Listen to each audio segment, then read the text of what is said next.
আসসালামু আলাইকুম ওয়া রাহমাতুল্লাহি ওয়া বারাকাতুহু। ওয়ালাইকুম আসসালাম রহমতুল্লাহি ওয়া বারাকাতুহু।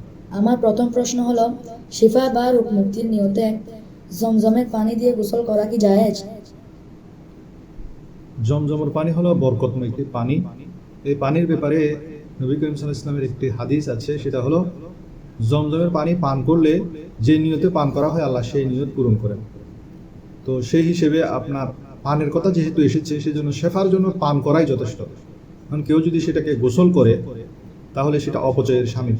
কারণ জমজমের পানি পর্যাপ্ত পরিমাণ পাওয়া যায় না, যেটুকু পাওয়া যায় সেটা পান করার মধ্যে নিরাপদ উপায়। না, পান করাটাই হল উত্তম। এখন কেউ যদি গোসল করে তাহলে সেই পবিত্র বরকতময় পানিটি নালা নর্দমার মধ্যে চলে যাবে। বাথরুমে গিয়ে যদি গোসল করে সেটা অসম্মান করা হবে। সেজন্য কেউ যদি শেফা চায় তাহলে সে জমজমের পানিটি পান করবে। আর বিশেষ করে যদি চায় কোনো অঙ্গের মধ্যে অসুস্থতার কারণে সে স্থানে সামান্য নিয়ে সেখানে মাসে করে দিতে পারে, সেটাই তার জন্য উত্তম পদ্ধতি। গোসল করাটা তার জন্য উত্তম না। গোসল করা থেকে বিরত থাকতে হবে, পান করবে এবং যেখানে রোগ মুক্তি চায়, যেখান থেকে সে শেফা চায় যে অঙ্গের মধ্যে, সেখানে সে একটু ওই জমজমের পানি ছিটিয়ে দিবে বা মাসে করে দিবে। আমার দ্বিতীয় প্রশ্ন হলো, ইমামের হাত বা পায়ে শারীরিক ত্রুটি যেমন প্যারালাইসিস থাকলে তার পেছনে নামাজ হবে?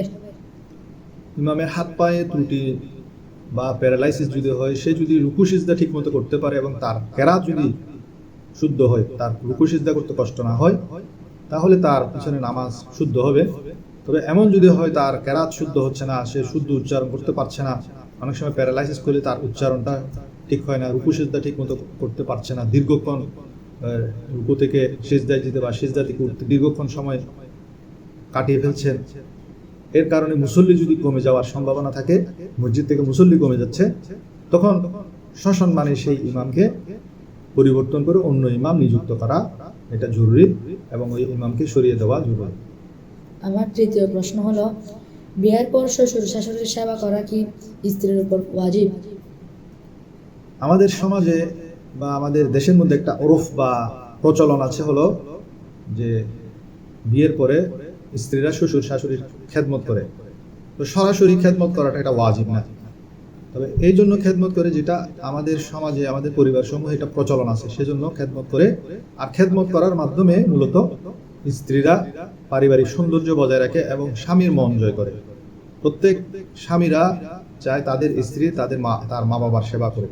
তো সেবা করলে মা বাবা খুশি হয় এবং স্বামীও খুশি হন, সেই জন্য সেবা করে। কিন্তু শরীয়তের দিক থেকে যদি দেখা হয় তাহলে স্ত্রীর জন্য মা বাবার খেদমত করা এটা ওয়াজিব না।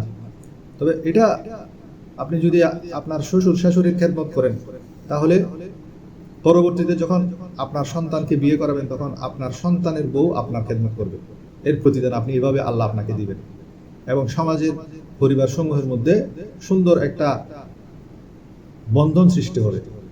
কিন্তু এটা যদি আমি শরীয়ত সেখানে বলতে যাই যে না, আমার জন্য আমার শ্বশুর শাশুড়ি খেদমত করাটা ওয়াজিব না, সেটা বললে বিভিন্ন ধরনের বিশৃঙ্খলা সৃষ্টি হয়। সেজন্য উচিত প্রত্যেক স্ত্রীর তার শ্বশুর শাশুড়ির সেবা করা। যদি মা বাবা মনে করে সেবা করে তাহলে তার জন্য সে নেকিও পাবে, সওয়াব পাবে। এখন যদি সে সেবা করতে না চায়, তাকে আবার জোর জবরদস্তিও করা যাবে। অনেক শাশুড়ি এমনও আছেন যে পুত্রবধূ যখন আসে তখন ঘরের কোনো কাজের লোক থাকলে তাদেরকে বিদায় করে দেয়, ওই পুত্রবধূকে কাজের লোকের মতো খাটায়। এটা আবার উচিত না, এটা থেকেও আমাদের সতর্ক থাকতে হবে। আমার চতুর্থ প্রশ্ন হলো, বড় সন্তানের পুরনো কাপড় বা ব্যবহৃত জিনিস ছোট সন্তানকে দেওয়া যাবে? আমাদের পরিবার সমূহে এটাও একটা রেওয়াজ আছে যে বড় সন্তান যখন বড় হয়ে যায়, তার কাপড় চোপড় ছোট হয়ে গেলে সে কাপড়গুলি ছোট ছেলেদেরকে দেওয়া হয়। কিন্তু শরীয়তের একটা বিধান আছে, সেটা হলো কোন নাবালেগ সন্তানকে যখন কিছু দেওয়া হয় সেটার সে মালিক হয়ে যায়। এখন সে যেহেতু নাবালেগ, সেজন্য সে ওইটার মালিক হলেও সে কাউকে সেটা আবার দান করতে বা দিতে পারে না, কারো কাছে বিক্রিও করতে পারে না। তো এখন সেই ক্ষেত্রে ওলামা ইকরাম একটা হিলা ব্যবস্থা করেছেন, সেটা হলো বড় সন্তান থেকে মা বাবা অভিভাবক হিসেবে তার পুরাতন কাপড় সেটা একটা মূল্য নির্ধারণ করে সেটা সে কিনে নিবে।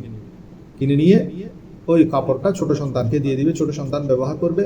ওই যে মূল্য দিয়ে মা বাবা সেই পুরাতন কাপড়টা কিনেছে সে মূল্যটা বড় সন্তানের জন্য খরচ করবে।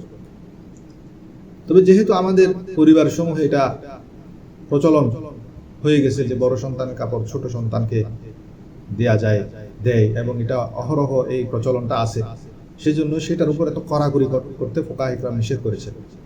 কারণ এর কারণে এর দ্বারা অনেক ধরনের বিশৃঙ্খলা পরিবার সমূহের মধ্যে সৃষ্টি হচ্ছে। তবে এমনি শরীয়তের তাকওয়া হলো যেটা আমি বলেছি যে কিনে নিতে হবে, কিনে নিয়ে সেই টাকা বড় সন্তানের জন্য খরচ করতে হবে এবং ছোট সন্তান সেই কাপড়কে ব্যবহার করতে পারে, এটা হলো তাকওয়া। আমার পঞ্চম প্রশ্ন হলো, ইমামের দাড়ি যদি সুন্নাহ অনুযায়ী না হয় এবং তার স্ত্রী যদি বেপরদা চলাফেরা করে, তবে তার পেছনে নামাজ পড়ার হুকুম কি? ইমাম হলেন আমাদের রোল মডেল। তো ইমামের দাড়ি এক মুষ্টি হওয়া, ইমাম আলা হযরত ফাজিল বেরলভী রহমতুল্লাহ আলাইহির মতে এক মুষ্টি হতে হবে। যদি এক মুষ্টি না হয় তাহলে তার পিছনে নামাজ পড়া মাকরুহে তাহরিমি, হারামের কাছাকাছি। আর যেই ইমাম রোল মডেল, সেই ইমামের স্ত্রী যদি বেপরদা চলে, সেটাও শরীয়ত পরিপন্থী কাজ। হচ্ছে ইমামের উচিত তার স্ত্রী এবং পরিবারের কন্যাদেরকে, মেয়েদেরকে পর্দা অনুযায়ী পরিচালিত করা। সেটা যদি সে না করে তাহলে হাদিসের পরিভাষায় তাকে দায়ুস বলা হয়েছে, দায়ুসরা জাহান্নামী।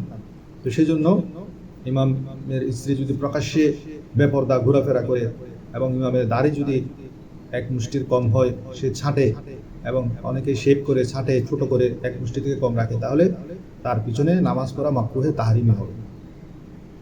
আসসালামু আলাইকুম ওয়া রাহমাতুল্লাহি ওয়া বারাকাতুহু। ওয়ালাইকুম আসসালাম ওয়া রাহমাতুল্লাহ।